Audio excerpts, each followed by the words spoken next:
negara Lebanon tapi lahir di Palestina. Kemudian ada satu kisah menarik. Satu saat kakeknya ini ingin meninggal, walaupun telah pindah ke Lebanon, kakeknya itu lupa siapa nama anaknya, siapa namanya dia gitu.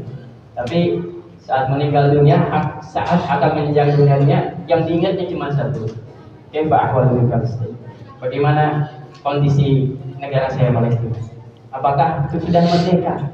Anaknya lupa, tapi negaranya tidak lupa, kecintaan terhadap Palestina. Maka beliau memang adalah seorang ahli Quran, insyaallah sudah menyelesaikan hafalannya, dan menyelesaikan hafalannya dengan riwayat qiraah al-hafiz, masyaallah. Jadi beliau menyampaikan, alhamdulillah saya telah menyampaikan hafalan dengan riwayat qiraah al-hafiz pada guru saya di sanad yang ke-29. Jadi masyaallah kita bisa diimami langsung oleh orang yang sudah mendapatkan sanad bacaan Quran langsung yang memang sampai kepada Rasulullah SAW. Insyaallah itu suatu kebanggaan bagi kita semua. Dan alhamdulillah, jadi saya melihat luar biasa sekali kondisi yang sangat khusyuk sekali di masjid ini, sampai anak-anak pun tidak bergeming gitu, insyaallah. Maka daripada itu barangkali untuk kurang lebihnya kita akan memberikan kesempatan tentang kepada beliau tentang nasihat-nasihat, harapan-harapan, kemudian apa itu kabar-kabar terbaru yang dialami oleh saudara-saudara kita yang ada di bumi Palestina sana. Kepada beliau al-waqtul wal majal, falyatafaddal alaihi. Assalamualaikum warahmatullahi ta'ala wabarakatuh. Innal hamdalillah nahmaduhu wa nasta'inuhu wa nastaghfiruh wa na'udzu billahi min shururi anfusina wa min sayyiati a'malina man yahdihillahu fala mudilla lahu wa ashhadu an la ilaha illallah wa ashhadu anna Muhammadan 'abduhu wa rasuluh. Bidayatan أشكر الشعب الأندونيسي على هذه الاستضافة الرائعة.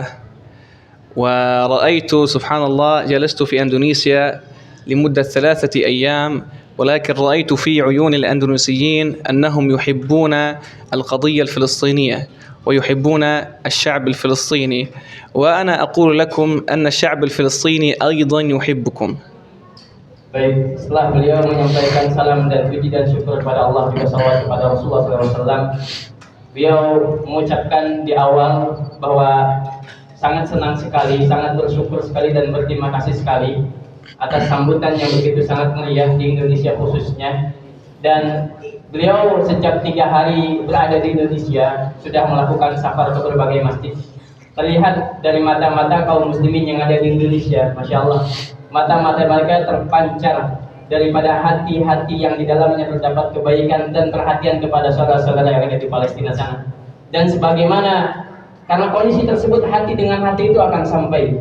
Orang-orang Palestina pun juga merasakan kebanggaan bahwa kecintaan kita, kemudian perhatian kita terhadap negara Palestina pun sampai di telinga mereka, dan hati mereka pun sangat cinta kepada kita orang-orang Indonesia. نعم، قال الله سبحانه وتعالى في كتابه العزيز بعد أعوذ بالله من الشيطان الرجيم: شهر رمضان الذي أنزل فيه القرآن هدى للناس. وقال سبحانه وتعالى: إنا أنزلناه في ليلة القدر. ورمضان إخوتي في الله اختص بقراءة القرآن، فالصحابة رضوان الله عليهم والتابعين كانوا عندما يأتي رمضان يتركون علم الحديث ويتركون العلوم كلها ويتفرغون لقراءة القرآن ولتدبر القرآن. Kemudian beliau juga membacakan ayat yang barangkali masyhur di telinga kita, sebuah ayat yang menerangkan bahwa Allah Subhanahu wa taala menurunkan Al-Qur'an pada bulan Ramadan, hudan linnas, untuk menjadi petunjuk bagi manusia. Kemudian beliau juga mengutip ayat yang barangkali lebih masyhur, inna anzalnahu fi lailatul qadr, bahwa Allah menurunkan Al-Qur'an itu pada malam Lailatul Qadar. Dan sungguh beliau menceritakan bahwa bagaimana sahabat saat menghadapi Ramadan. Ramadan ini adalah bulan yang dikhususkan dengan Al-Qur'an. Bahkan para sahabat yang memang notabene mereka dan tabi'in adalah orang-orang para alim, para ulama, bahkan mereka meninggalkan pelajaran ilmu hadis dan juga ilmu-ilmu yang lainnya, dan kemudian mereka mengkhususkan hari-hari mereka untuk terus membaca Al-Quran setiap hari, setiap saat. وجاء في الحديث عن أنس رضي الله عنه في الصحيحين أن جبريل عليه السلام كان يأتي للنبي صلى الله عليه وسلم ويدارسه القرآن في كل ليلة، وهذا إن يدل على حرصنا أو على أن يكون كل مسلم حريص في شهر رمضان على أن يقرأ القرآن ويتدبره إن شاء الله سبحانه وتعالى. Kemudian beliau melanjutkan dengan menyebutkan satu hadis dari Anas bin Malik yang diriwayatkan oleh Imam Bukhari dan Muslim. Pada bulan Ramadan setiap malamnya itu Jibril turun, Pak. Insyaallah. Ini tuannya dan juga malaikat terbaik dari malaikat yang Allah ciptakan. Turun pada setiap malam Ramadan untuk mengajarkan Al-Qur'an kepada Rasulullah sallallahu alaihi wasallam. Yang ini menunjukkan bahwa Ramadan memiliki spesialisasi dengan Al-Quran. Ramadan tidak bisa dipisahkan dengan Al-Quran. نعم. وقراءة القرآن في رمضان لا تكون إلا بتدبر. والله سبحانه وتعالى قال يخاطب الناس: أفلا يتدبرون القرآن أم على قلوب أقفالها؟ وبعض المفسرون قالوا أم هنا تفيد بل، يعني أفلا يتدبرون القرآن بل على قلوب أقفالها. وفي آية أخرى: أفلا يتدبرون القرآن ولو كان من عند غير الله لوجدوا فيه اختلافا كثيرا.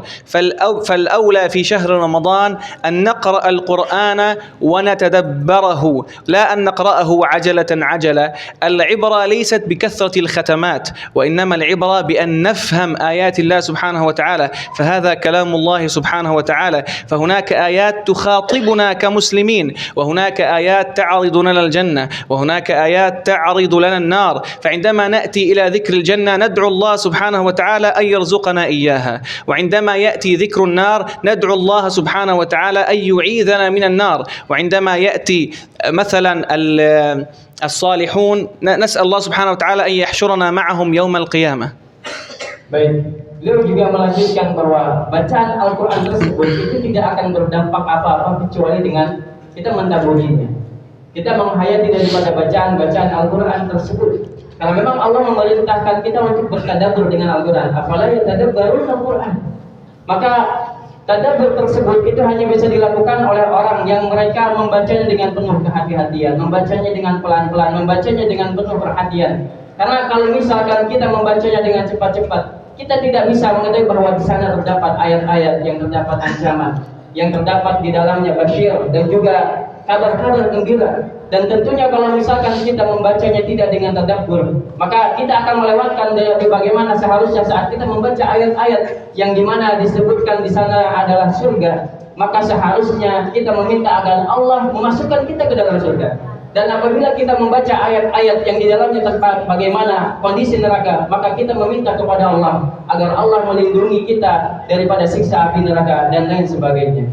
وجاء كما روى عبد الله بن عمر بن العاص رضي الله عنه أن النبي صلى الله عليه وسلم قام ليلة كاملة بآية واحدة وهي من خواتيم سورة المائدة، حيث قال الله سبحانه وتعالى: إن تعذبهم فإنهم عبادك وإن تغفر لهم فإنك أنت العزيز الحكيم. وهنا يتجلى معنى التدبر. وأيضا صحابي جليل قام طول الليل وهو يقرأ عما يتساءلون ويبكي، ثم يقرأ عما يتساءلون ويبكي، ثم يقرأ عما يتساءلون وهو كذلك إلى أن أصبح. Baik, beliau menunjukkan bahwa satu waktu Rasulullah SAW itu berdiri sepanjang malam dan kemudian beliau mentadabburkan Al-Quran. Artinya ayat-ayat Al-Quran beliau tadabbur. Kemudian bahkan para sahabat, di antara sahabat yang baik, Masya Allah, saat membaca dengan penuh tadabbur, di antaranya ayat yang beliau bacakan tadi, amma yatasaalun, kemudian menangis.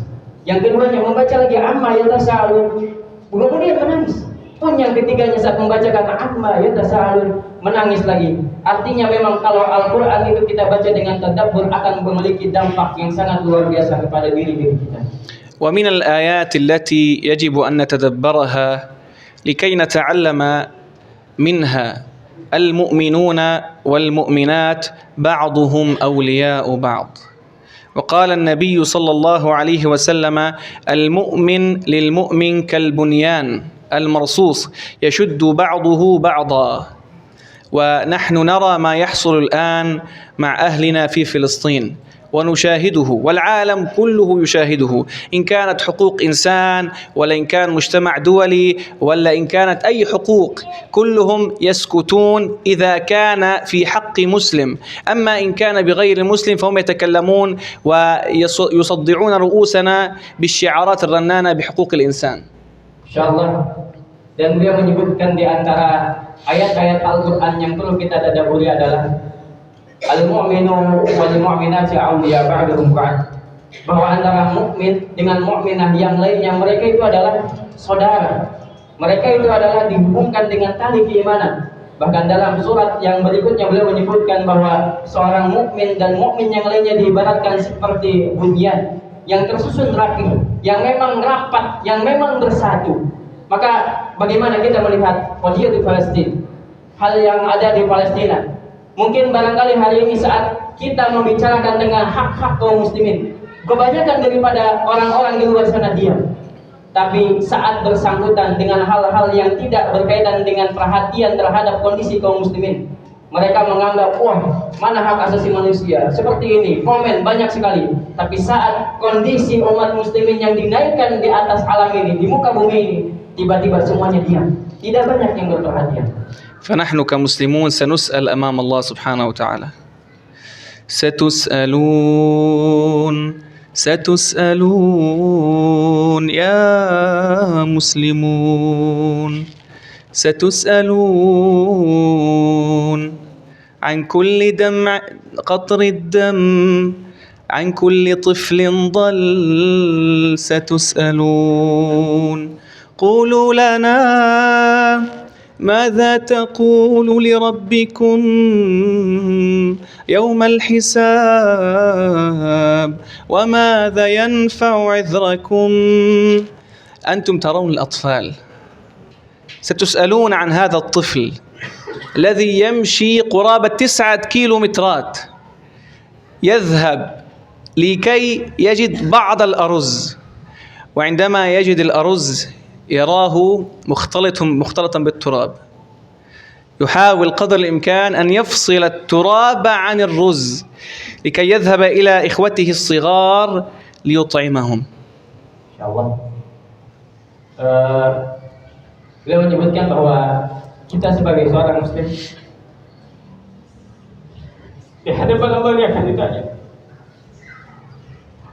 tentang darah yang telah tercucur, insyaallah, darah yang tidak berdosa kemudian tumpah, tentang anak kecil yang mereka kehilangan orang tuanya, keluarganya. Kita akan ditanya apa yang telah kita lakukan untuk menolong orang-orang tersebut. Bahkan beliau menggambarkan salah satu di antara kondisi yang barangkali mungkin kita pernah dengarkan, ada seorang anak kecil yang sampai berjalan kurang lebih jauhnya 9 km, Masya Allah, karena mendengar informasi bahwa di belahan bumi yang sana itu terdapat bantuan makanan, yaitu nasi.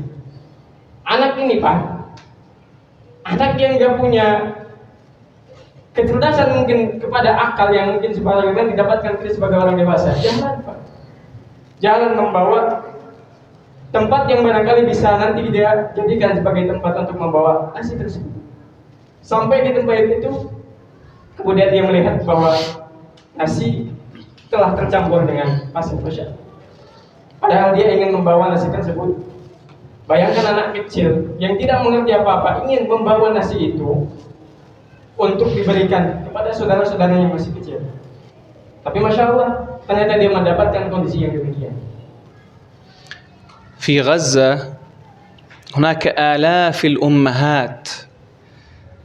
الأمهات لا يستطيعون أن يرضعوا أطفالهم لأنه لا يوجد غذاء للأم، فكيف تعطي غذاء لطفلها؟ فهي لا تجد غذاء لنفسها لكي تقويها ولكي يصنع جسمها اللبن، فكيف تعطي طفلها؟ أنتم ترون جميعا ماذا يحصل في غزة، وترون في شاشات التلفاز الطفل الرضيع يموت جوعا ولا أحد يحرك ساكنا. Insya Allah di Gaza itu terdapat banyak sekali ribuan ummahat, yaitu ibu-ibu yang berarti mereka memiliki anak-anak. Bayangkan Pak, sampai ribuan ibu-ibu tersebut gak bisa memberikan ASI sama anaknya, Masya Allah. Ini gimana kok gak bisa memberikan ASI? Karena memang kekurangan gizi. Jangankan dia ingin memberikan ASI yang akan menjadi gizi kepada bayinya, anaknya, untuk menguatkan dirinya tersebut pun itu sudah tidak bisa, karena memang tidak ada makanan yang bisa dia ambil. Kemudian dia makannya, itu makanan tersebut akhirnya menjadi gizi kepada anak-anaknya saat diberikan ASI. Maka kita melihat bagaimana kondisi saudara-saudara kita di sosial media barangkali, di TV barangkali, mereka mati bukan dikarenakan memang takdirnya Allah begitu. Ujian memang yang Allah berikan kepada saudara kita yang ada belasan seperti itu, tapi mati mereka kebanyakan dikarenakan juga kelaparan yang menimpa mereka yang memang sangat panjang sekali sampai tidak kuat tubuhnya untuk mengangkat dirinya. في كل العالم وعند كل المسلمين في شهر رمضان عندما يصوم الإنسان من الفجر إلى المغرب وبعدها يفطر. أما في غزة اليوم العادي هو كيوم رمضان، لأنه أصلا لا يوجد طعام، لا يوجد شيء يفطرون عليه. هذه في غزة ونحن نراها كلنا، فسنسأل أمام الله سبحانه وتعالى ماذا قدمتم للمسلمين في غزة؟ ماذا فعلتم؟ أجلستم تنظرون فقط في شاشات التلفاز؟ قال النبي صلى الله عليه وسلم: من رأى منكم منكرا فليغيره بيده، ومن لم يستطع فبلسانه، ومن لم يستطع فبقلبه، وذلك أضعف الإيمان. أنحن أمة المسلمون أصبحنا أضعف الإيمان؟ أصبحنا فقط ننكر في قلوبنا؟ Baik, jemaah sekalian, barangkali kita 3 hari ini telah memulai puasa Ramadan, insyaallah. Puasa yang memang Allah wajibkan dari terbitnya matahari hingga tenggelamnya matahari. Kita lakukan mulai dari tanggal Ramadan. Tapi kondisi puasa tersebut mungkin telah lebih dulu dialami oleh saudara-saudara kita yang berada di Palestina sana, Masya Allah. Mereka melakukan puasa setiap hari semenjak ekspansi dan invasi yang dilakukan oleh tentara-tentara Israel yang menyebabkan mereka hanya kelaparan. Puasa tersebut telah dilakukan di bulan Oktober yang lalu, padahal belum masuk pada bulan Ramadan. Maka pertanyaannya adalah, saat kita ditanya di hadapan Allah, apa yang kita sudah berikan, apa yang sudah hidangkan, apa yang kita sudah persilahkan dan siapkan untuk saudara-saudara kita yang berada di Palestina sana. Pada Rasul menyebutkan bahwa man ra'a minkum munkar, barang siapa yang melihat satu kemungkaran saja, kalau berani dengan tangannya silakan lupa. Kalau nggak berani kemudian dengan lisannya. Kalau nggak berani minimal hatinya itu nggak mendukung. Tapi bagaimana kita melihat kondisi saudara-saudara kita di Palestina sana? Apakah kita cukup duduk terdiam, oh sudah terjadi begitu saja, ataupun dengan hal-hal yang lainnya? نعم. فما الحل؟ فماذا أستطيع أنا كمسلم أن أفعل لأهل غزة؟ أولا الدعاء لهم. ففي رمضان إن شاء الله الدعاء مستجاب في الثلث الأخير من الليل قبل السحور. قف أمام الله سبحانه وتعالى وارفع يديك وادعو لهم، وادعو الله سبحانه وتعالى أن ينصرهم ويثبت أقدامهم وأن يكون معهم. فكل الأبواب قد أقفلت إلا باب الله سبحانه وتعالى. هذا أول شيء. الشيء الثاني، يمكنك أن تنفق في سبيل الله، أن تساعدهم، أن تنفق في سبيل الله. فالنبي صلى الله عليه وسلم كان جوادا في رمضان، كان كالريح المرسلة، ولنا في رسول الله أسوة حسنة. والنبي صلى الله عليه وسلم قال: مثل المؤمنين في توادهم وتراحمهم وتعاطفهم كمثل الجسد الواحد، كالجسد الواحد إذا اشتكى منه عضو تداعى له سائر الجسد بالسهر والحمى. فتخيل أنك في البيت ويدك تؤلمك، ماذا تفعل؟ تأخذه إلى الطبيب الآن هناك بلد مسلم يجوع فعليك أن تنتفض وأن تنفق في سبيل الله سبحانه وتعالى. Baik. Kemudian beliau menyebutkan apa yang bisa kita lakukan kepada saudara-saudara kita yang berada di Palestina sana. Yang pertama, yang pasti adalah doa. Doa di bulan Ramadan insya Allah, terutama kita yang masya Allah diselimuti dengan ketaatan, insya Allah doa kita mustajab agar Allah Subhanahu Wa Taala memberikan bantuannya kepada saudara-saudara kita yang ada di Palestina. Allah kuatkan mereka, Allah terima para syuhadanya, para orang-orang yang syahid di jalan Allah Subhanahu Wa Taala. Memang barangkali pintu-pintu di dunia ini akan banyak tertutup, tapi pintunya Allah tidak akan pernah tertutup. Bahwa pintunya Allah akan terbuka bagi siapapun mukmin yang berdoa untuk saudaranya. Yang kedua adalah infak. Beliau menyebutkan bahwa Rasulullah SAW adalah orang yang sangat dermawan, Setiap hari beliau dermawan, bahkan mungkin banyak kisah-kisah yang kita dengarkan bagaimana kedermawan Rasulullah. Tapi ketika datang bulan Ramadan, ajwadu ma yakunu fi syahr Ramadan. Rasul tiba-tiba orang yang memang Allah jamin surga baginya, neraka gak mungkin bisa menyentuh Rasulullah. Ajwadu ma yakun. Jadi orang yang lebih dermawan lagi itu udah terjamin. Rasul sudah terjamin, tapi di bulan Ramadan beliau menjadi orang yang lebih dermawan lagi dengan segala kebaikan-kebaikannya. Terlebih bahwa Rasulullah SAW juga menyampaikan bahwa mukmin dengan mukmin yang lainnya itu bagaikan tubuh yang satu. Idza ishtaka, kalau misalkan di antara bagian tubuh di antara kita itu sakit, mana mungkin mata kita tidak akan merespon, mana mungkin kaki kita tidak akan merespon. Pasti semuanya akan merespon, merasakan sakit. Maka begitulah kita diibaratkan Rasulullah. Saat mukmin yang satu tersakiti, maka harusnya mukmin yang lain pun merasa sakit hatinya. Maka perlu dipertanyakan kalau misalkan kita agak merasakan sakit, jangankan sakit yang barangkali dialami dengan begitu sangat parah, saat barangkali tangan kita terluka pun di rumah kita barangkali, yang kita lakukan semuanya, kita mengobatinya, kita berangkat ke dokter.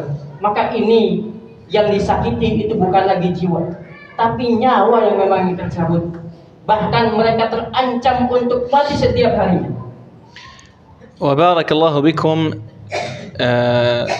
أهل غزة في هذه الأثناء يريدونكم وأهل فلسطين يريدونكم، ونحن كما عهدناكم أهل أندونيسيا أنتم كرماء وتنفقون في سبيل الله، وفي هذه الأوقات هم أشد الحاجة للمال لأنهم في حرب، والحرب أصبحت أكثر من 6 أشهر تقريبا، فجزاكم الله خير، فلننفق في سبيل الله.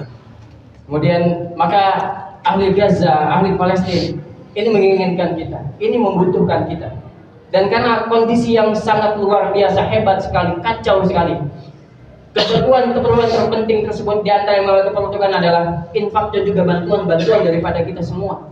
Karena memang perang sudah terjadi kurang lebih sekitar 6 bulan yang lalu, yang menyebabkan berbagai macam hal lalu lantah di Palestina sana. Maka tentu hal yang mereka butuhkan hari ini adalah bantuan daripada kebaikan kita, kemudian sampai yang akhirnya bantuan tersebut bisa dibuat menjadi makanan yang akhirnya mereka makan, minuman yang barangkali nanti akan mereka minum, ataupun hal-hal yang lainnya menyebabkan mereka kuat, dukungan moral yang kita berikan. Insyaallah.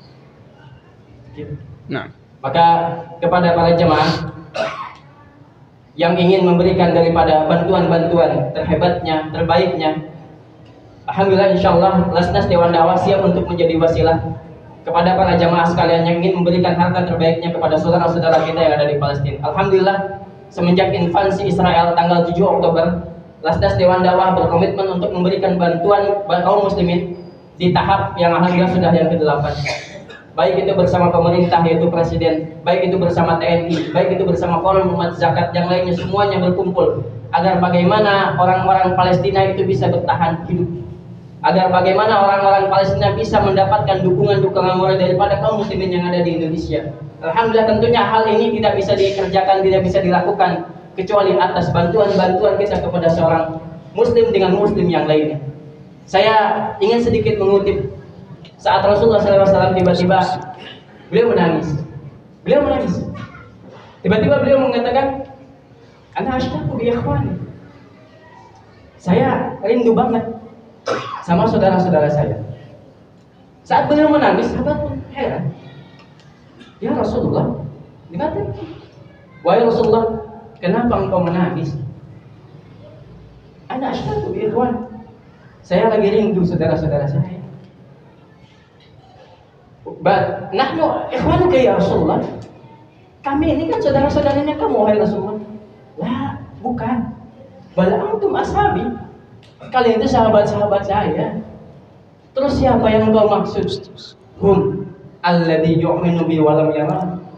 Saudara saya itu mereka yang beriman sama saya, tapi mereka belum pernah lihat saya. Insyaallah. Saya tidak bisa bayangkan betapa sakitnya hati Rasulullah saat melihat kondisi yang ada di Gaza.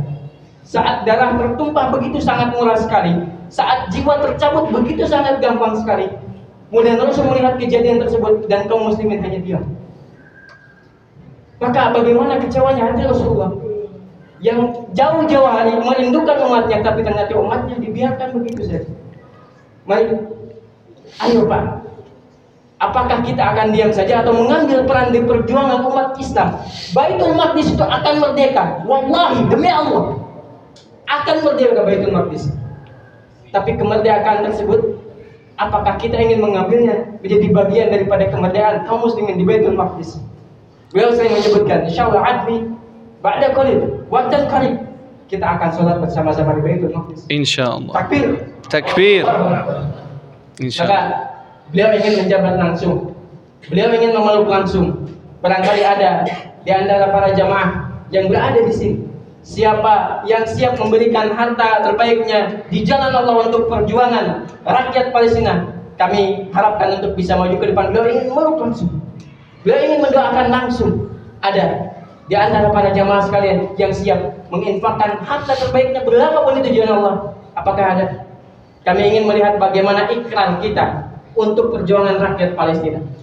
Kalaupun ada, mohon izin dengan segala hormat, bukan di antara maksud kami apa-apa. Kami ingin melihat, beliau ingin melihat bagaimana respon yang sangat luar biasa yang diberikan oleh masyarakat Indonesia, khususnya di Masjid Al-Hidayah ini, terhadap perjuangan Palestina. Apakah ada? Kami mengharap dengan segala hormat bisa maju ke depan, Pak. Tidak usah berpikir berapa harta yang akan kita pikirkan untuk kita berikan, tapi harta tersebut kita ikhlas untuk diberikan di jalan perjuangan Allah Subhanahu wa taala. Ada di antara para jamaah sekalian yang siap mengikrarkan untuk menginfakkan hartanya di jalan Allah Subhanahu wa taala. Masyaallah, takbir. Allahu akbar. Wallahi. Ada satu orang. Insyaallah. Alhamdulillah. Ada hamba Allah yang terketuk hati, masyaallah. Dan tentu pasti kita semua. Apakah ada lagi yang siap menginfakkan hartanya di jalan Allah Subhanahu wa taala? Alaika anta dulu. Barakallahu.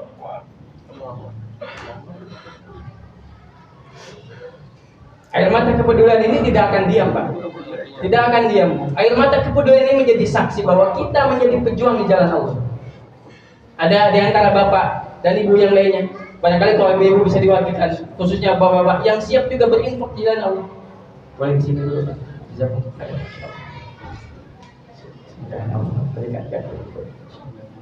Ada apa di antara bapak dan ibu barangkali yang ingin, Masya Allah, boleh Mas? Masya Allah. Takbir.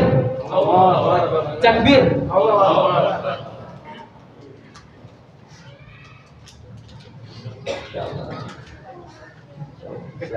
الله يعافيك الله يشهدونك شيخ والله من أي منطقة أنت؟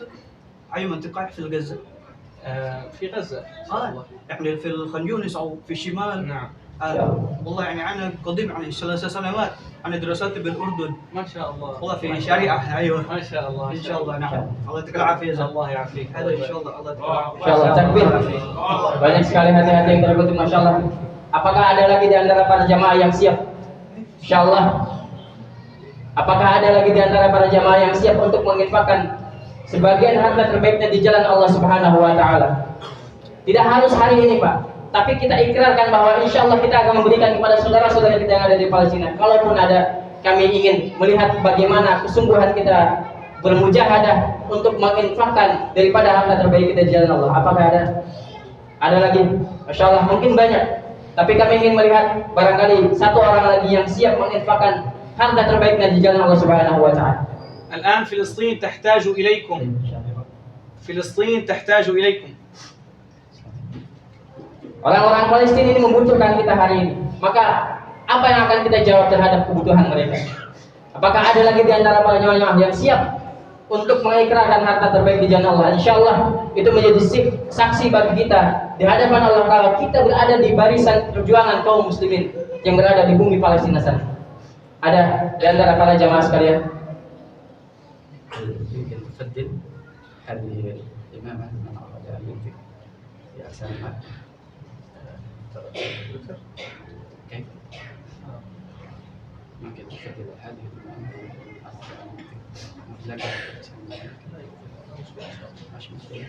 Insyaallah beliau tadi menyampaikan ingin memberikan rasa hormat kepada para jamaah. Barangkali ada yang ingin memberikan harta terbanyak dan terbaiknya, yang terbaiknya, yang insyaallah harta tersebut akan kita sampaikan kepada saudara-saudara kita yang di Palestina.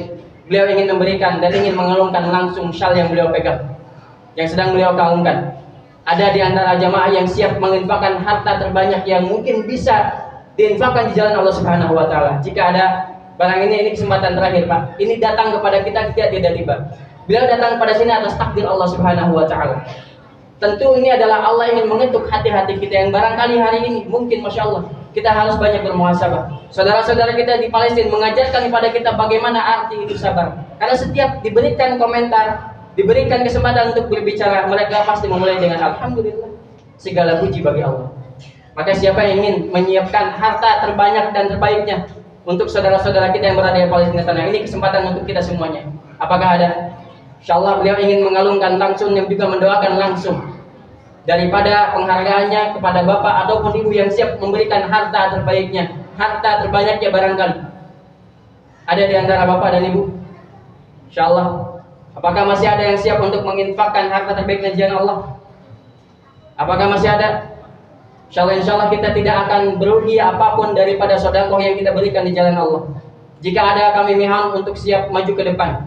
Beliau ingin memeluk langsung dan ingin mengalungkan langsung sorban Palestina ini untuk kebuktian cinta kita kepada negara Palestina. Insyaallah. Ada di antara jamaah lagi barangkali sebelum kita melanjutkan salat witir? Jika ada mohon bisa mengacungkan tangannya, insyaallah. Alhamdulillah banyak sekali yang memberikan perhatiannya kepada saudara kita di Palestina. Jika ada, Masya Allah, kita ingin memberikan langsung apresiasinya. Ada di antara jamaah yang siap? Baik. Insya Allah. Para jamaah sekalian, barangkali mungkin kita ingin memberikan jalan bantuan terbaik kita dengan sebaik mungkin tentunya. Dengan hal-hal yang memang Allah lebih ridhoi itu. Insya Allah, tanpa imang dan iming apapun. Maka kepada para jamaah yang ingin memberikan bantuannya langsung, insya Allah setelah salat witir telah ada tim kami yang siap untuk menerima bantuan para jamaah sekalian. Yang cash, kalaupun mungkin barangkali bapak dan ibu ingin memberikan bantuan melalui transfer dan sebagainya, insya Allah kami telah menyiapkan rekening ATM khusus yang memang itu dikhususkan untuk semua bantuan Palestina akan dihimpun di situ, kemudian semuanya akan dikirimkan untuk saudara-saudara kita yang ada di Palestina sana. Insya Allah nanti bapak dan ibu bisa menghubungi tim yang memang sudah kami siapkan di sini. Panitia yang memang nanti sudah membawa tempat untuk dikumpulkannya bantuan dari para jamaah sekalian ataupun ingin menerima transfer daripada jamaah sekalian. Barangkali ini yang bisa kita sampaikan. Al-afu minkum. Al-afu minkum. Mudah-mudahan Allah memberkahi kita semua. Assalamualaikum warahmatullahi wabarakatuh.